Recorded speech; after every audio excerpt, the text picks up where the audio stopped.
বন্ধুরা, তোমরা সবাই কেমন আছো? আশা করছি অনেক ভালো আছো। আমি অনেক ভালো আছি। সন্ধ্যা শর্টস চ্যানেলের নতুন একটি ভিডিওতে তোমাদের অনেক অনেক স্বাগত ও ভালোবাসা জানিয়ে আজকের ব্লগটা শুরু করছি। সকালবেলা উঠেই কিন্তু সোজা চলে এসেছিলাম রান্নাঘরে ব্রেকফাস্ট বানাতে। আর ব্রেকফাস্টে বানাবো হচ্ছে ঘুগনি আর লুচি। রাতের দিকে এখানে না এতটা পরিমাণ গরম পড়ে, মানে কি বলবো, সহ্যের বাইরে। আর যেহেতু আমরা খুব ছোট্ট একটা রুমে থাকি, তো সেই কারণে না ভেন্টিলেশনেরও একটা অভাব। আর যে মানে পাখা আর কি ফ্যান দেওয়া, সেটাতেও না স্পিডটা খুবই কম। তো সেই কারণে রাতের দিকে ঠিক করে ঘুমটা হয়নি আর কি। তো সেই জন্য সকালবেলা উঠে কিন্তু পুজো পর্বটা তোমাদের দাদাভাই সেরে নিয়েছে। আর এদিকে দেখো, আমার সাদা তেলটা শেষ হয়ে গেছে বলে আমি সর্ষের তেলে কিন্তু লুচিগুলো ভেজে নেব। সর্ষের তেলে লুচি খেতে আমাদের খুব একটা অসুবিধা হয় না, কেননা আমাদের বাড়িতে সর্ষের তেলেই কিন্তু বেশিরভাগ লুচি আর কি ভাজা হয়, যেহেতু বাড়িতেই তেল হয়, তো সেই কারণে আর কি কেনে না। তো এইদিকে আমি আজকে লুচিটা একটু পরিমাণে মানে বেশি বানালাম, কেননা ওই দিদিভাইটাকে দিব আর কি। আর এদিকে তোমাদের দাদাভাইকে দিয়ে দিচ্ছি হচ্ছে ব্রেকফাস্ট।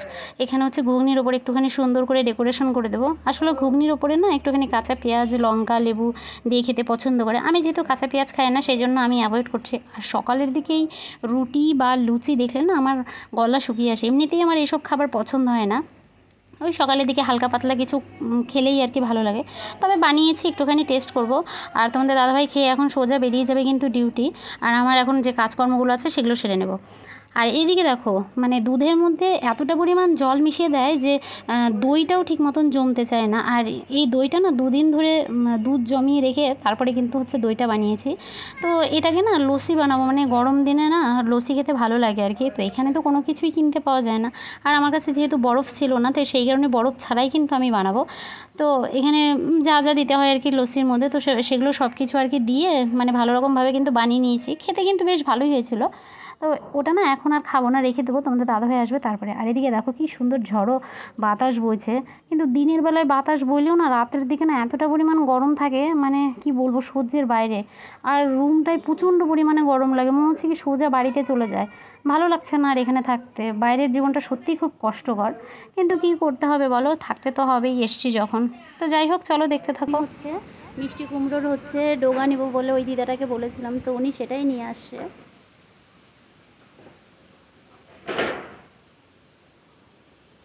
কতগুলো আনলা গো? হ্যাঁ হ্যাঁ, দাও।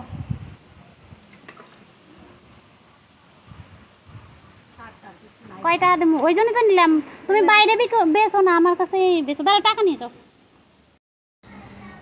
গরম লাগলেও কি করা যাবে বলো, রান্নাবান্না তো করতেই হবে। কাজই হচ্ছে রান্নাবান্না আর খাওয়া দাওয়া করা, তাছাড়া তো আর কোনো কাজ নেই। তো এইদিকে আমি সবজিগুলো কেটে নেবো। আর এই যে মিষ্টি কুমড়োর ডোগা, এগুলো না আমাদের দুজনেরই খুব পছন্দের একটা খাবার। আর এখানে আমরা খুব একটা মানে বাজার যাওয়ার টাইম পাই না বলে আশেপাশে যা থাকে সেগুলো দিয়ে আর কি কিন্তু কাজ চালিয়ে নিই। আর আজকে এই রান্না করবো হচ্ছে এই মিষ্টি কুমড়োর পাতা দিয়ে, আলু দিয়ে, ওই ডাঁটাগুলো দিয়ে আর কি বড়া দিয়ে আর কি একটা নিরামিষ সবজির মতন করব। আর এদিকে পটল ভাজা, ভেন্ডি ভাজা এগুলো হয়ে গেছে আর কি। আর এই যে বেলটা হচ্ছে কালকে আমার বড়মশাই নিয়ে এসেছিলো, তো ও বেলের শরবত খাবে, তো সেই কারণে ওর জন্য বানিয়ে রেখে দিচ্ছি। ও ফোন করেছিল যে আমার জন্য শরবত বানিয়ে রাখো। মানে যখন থাকে তখন অনেক কিছুই থাকে, যখন থাকে না তো কিছুই থাকে না। আজকে এদিকে লস্যি বানিয়েছি, এদিকে আবার হচ্ছে বেলের শরবত। তো বেল যেহেতু আমি খাই না, তো সেই কারণে কিন্তু ওর জন্য শুধুমাত্র আমি বানিয়ে রাখলাম। আর তারপরে যে কাজকর্মগুলো ছিল, গ্যাস মোছা, রান্নাঘর ক্লিন করা, সেগুলো কিন্তু আমি করে নিচ্ছি। কেননা একটু পরের দিকে মানে বেলার দিকে না, ওই বিকেলের দিকে না এই রুমটাতে প্রচণ্ড পরিমাণে গরম লাগে, মানে থাকা যায় না। আর যেহেতু ও এখনও ডিউটি থেকে আসেনি, তো সেই জন্য কাজকর্মগুলো সেরে নিচ্ছি। আসলে পরে একটুখানি খাওয়া দাওয়ার জন্য 1 ঘন্টা টাইম ছাড়ে আর কি, তারপরে তো চলেই যায়। তারপরে আর গরমের মধ্যে আমি ওই কাজগুলো আর করি না। তো একটু বিকেলের দিকে বেরোবো, আজকে বেরোনোরও আছে, কিছু কাজকর্ম আছে, তো সেগুলোও সেরে নেবো। আর এই যে রুমের মধ্যে না একটাই প্রবলেম, যে ওই বসে থাকলে পরে না ওই বাইরে থেকে জানলা খোলা থাকলে বাইরে থেকে সব দেখা যায় আর কি। তো আমি এই কিছুটা পরিমাণ বেদানা ছিল সেটাই ছাড়িয়ে নিচ্ছি। আর ছাড়াতে ছাড়াতে দেখি বরমশাই এসে হাজির। তো এখন হচ্ছে খেতে দেবো। তো খাওয়া দাওয়া করে নেব। আর ও একটুখানি, ও যাবে একটুখানি বাজারের দিকে, আর আমি যাব আমার কাজে। আমি বাজারে যাব না, আমার একটা কাজ আছে, সেই কাজে যাব। তো খাওয়া দাওয়া করে নিয়ে আর কিন্তু ভিডিও বানানো হয়নি। আর এদিকে দেখো ও রেডি হয়ে নিচ্ছে, যাবে হচ্ছে বাজারের দিকে। বাজার থেকে এসে তারপরে যাবে হচ্ছে ডিউটিতে। কেননা কিছুই করার নেই, একা হাতে সব কিছু সামলাতে হয় ওকে। বাজারের ব্যাগ, হেডফোন দিচ্ছি, ফোনটা না।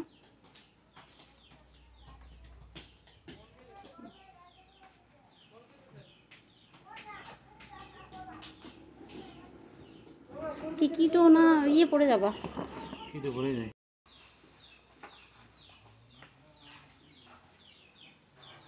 দাও।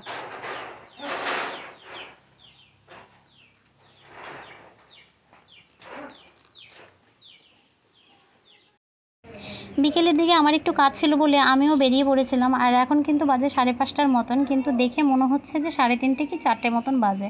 রোদের তাপ না থাকলেও মানে গরমের যে ভাবটা, ভাবসা ভাব, সেই ভাবটা কিন্তু ছিলই। অত্যাধিক পরিমাণ গরম এই বিকেলের দিক থেকে শুরু হয়, আর রাত মানে পুরো রাত গরম থাকে, থাকা যায় না সহ্যের বাইরে। তো এখানে আরেকটা জিনিস দেখলাম যে বাদরের উৎপাত কিন্তু প্রচণ্ড। এখানে দেখো, যদি দরজা জানলা খোলা রেখে যদি তুমি কোথাও যাও, এসে দেখবে তোমার রুমটা একদম ছন্নছাড়া হয়ে থাকবে। রুমের মধ্যে চাল ডাল নুন তেল যা পাবে সব কিছু কিন্তু ফেলে রুমটাকে একদম নোংরা করে তারপরে বেরিয়ে যাবে। এটাই হচ্ছে এখানকার বাদরের আর কি ধর্ম। তো আমরা যে রুমটাতে থাকি সেখানে কিন্তু অত বাদর নেই, মানে থাকলেও রুমের মধ্যে ঢোকে না আর কি। কিন্তু এই সাইডটায় দেখছি প্রচণ্ড পরিমাণে বাদরের উৎপাত। আর আমি ক্যামেরা করছিলাম বলে আমার দিকে এমনভাবে তাকিয়েছিল, মনে হচ্ছে যে ও আমাকে কতদিন ধরে চেনে, বা আমার ক্যামেরাটা হয়তো নেবে, হাত থেকে ফোনটা হয়তো নেবে, এরকম। আর এইদিকে আমি কতটা জুম করে দেখাতে পারছি জানি না, ওই দিকে ওপরে দেখো ছাদের উপর একজন বসে আছে, এদিকে টিনের চালের ওপর বাঁদিকে ছিল, মানে সব দল ধরে আসছে আর কি। তো তারপরে কিন্তু ঘুরে চলে এসেছিলাম সোজা রুমে। আর সন্ধেবেলা আমার বড়মশাইয়ের আবদার ছিল যে ওই ঝুড়ো ঝুড়ো আলু মানে বাদাম দিয়ে মিক্স করে মুচমুচে করে ভেজে দিতে হবে, সেটাই আর কি খাবে সন্ধেবেলা চায়ের সঙ্গে। যেহেতু আমি চা খুব একটা খাই না, তো ও বললো বানাও। আমি একটুখানি বেশি করেই বানিয়ে রাখলাম। ভাজাভুজি খেতে আমি ভীষণ পছন্দ করি, তোমরা জানো। কিন্তু চাটা আমি খাই না বলতে খেতে পারি না আর কি, জিভ পুড়ে যায়। এটা বলতে আমার কোনো লজ্জা নেই, যেটা আমি পারি না বা যেটা আমার দ্বারা হয় না সেটা কিন্তু আমার বলতে সত্যিই কোনো লজ্জা নেই। তো তারপরে আলুটা মুচমুচে করে ভেজে সঙ্গে চা করে দিয়েছিলাম। আর এদিকে দেখো এতটা পরিমাণ গরম, আমার চোখ মুখ দেখে বুঝতেই পারছো। এসে কিন্তু আমি ফ্রেশ হয়ে পুরো তোমার এদিকে গোপালদেরকে একদম শুইয়ে দিয়েছিলাম। আর এদিকে হচ্ছে রাতের রান্নাটা সেরে নেবো। রাত্রেবেলা হচ্ছে রান্না করব, চিকেন এনেছি। আর বেশ কয়েকদিন ধরে না বাড়ির জন্য খুব মন খারাপ করছে, সত্যি কথা। এখানে আর না একঘেয়ে জীবন আর ভালো লাগছে না। এই সকালবেলা ঘুম থেকে ওঠো, ব্রেকফাস্ট বানাও, দুপুরে খাবার বানাও, রাতে খাবার বানাও, ব্যাস, তারপরে খাও দাও ঘুমাও, এই হচ্ছে জীবন। ভালো লাগে না আর। আর এখানে এতটা গরম, মানে কোথাও যেতেও পারি না। আর হাজব্যান্ডের ডিউটির তো একটা চাপ আছেই, ও সব সময় টাইম দিতে পারে না, যেতেও পারে না। যখনই কোথাও যাওয়ার একটা প্ল্যান করি ডিউটি, যখনই কোথাও একটা বেরোনোর প্ল্যান করি ডিউটি।